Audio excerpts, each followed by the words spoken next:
Some stories' pacing feels like a sprint, like they're trying to get to a destination as fast as possible. And maybe every once in a while you'll stop to look around, check out the sights, smell the flowers, so to say. But then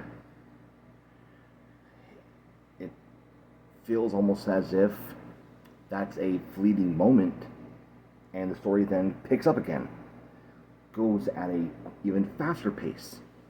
But then you have stories that really do take their time. And these are the kind of stories that value character. They value character interactions and character growth. I'm saying that because now with Volume 2 of The Beginning After the End, Arthur Lewin is an amazing fucking MC. I like this kid. I really do.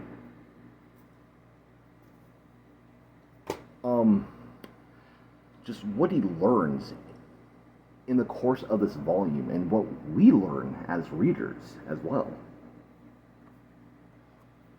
So of course Art gets separated from his parents after, their caravan gets attacked by a bunch of bandits, which pretty cool fight scene, by the way. We know due to outside awareness of the situation that everybody did end up making it out alive, despite the fact that it kind of seemed like a couple of them were on the brink of death. Also, we know that Arthur's mother is pregnant, so we have not met his sister yet. Now, after Arthur got separated from, his parents, he ends up in the care of one being named Sylvia, who gets revealed that Sylvia is a dragon. And Sylvia knows who Arthur was. That Arthur, in a previous lifetime, was known as King Grey. Now, there was one part of this where it seemed as if, Arthur woke up as King Grey again, but then I just misread it. It was just him having a flashback. But okay, so during his time with Sylvia, Arthur learned quite a few things. He learned that you really can't judge a book by its cover, because when he first meets Sylvia, Sylvia looks like a freaking demon lord. Okay, have you guys ever seen Ralph Bakshi's version of Lord of the Rings? Okay, so there is this version of Lord of the Rings that came out during the 70s, these cartoons. And there's two versions, there's 2 or 3 movies, whatever, of these cartoons. You have The Hobbit, then there's The Lord of the Rings, and then there's Return of the King. Yeah, they completely skipped the 2 towers. Just went straight to the fucking end. But yeah, anyways. So you remember how the orcs and such looked in those films? That's what she looked like. Dark armor and all. But she only looked like that. That way her enemies wouldn't be able to feel her presence and find her. So, yeah, like I said, Art learned that you really can't judge a book by its cover. Another thing you learn too is that mana. Okay, so we know that mana, there's 2 ways of creating it. Either it comes from within or it comes from surrounding around you. And Sylvia, who's figured out that, Art's a genius when it comes to, creating mana and such, the fact that he was able to create a mana core at such a young age, she realized that maybe that his genius could do what most magical beasts do without thinking about it, and that is generate mana while moving. Now you see, in this world, humans can only generate mana if they're still. You know, it's probably quick, but still, they have to be not moving to focus mana, and then be able to move after they focus mana.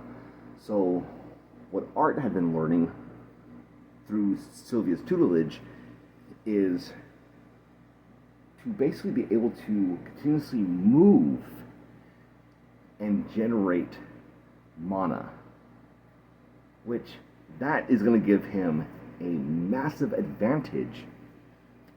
And already it does give, and already we got to see how that gave him a massive advantage, because, well, one, he could move a lot faster by utilizing mana.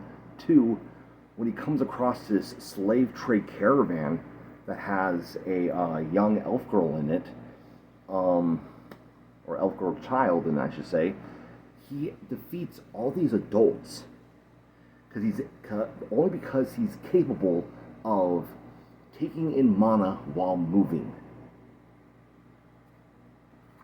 The older he gets, the easier that this is going to become.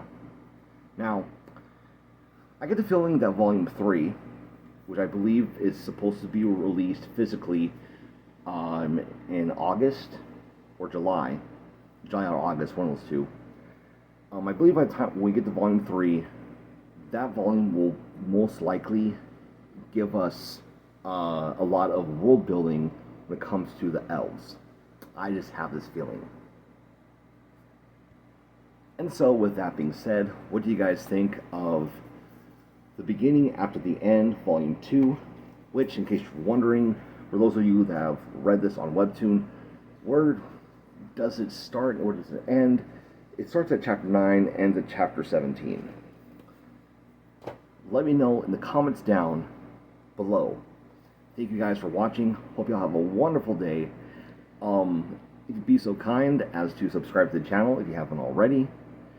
Especially those of you that are on the fence. Yeah, subscribe. And after you subscribe, make sure to turn on notifications.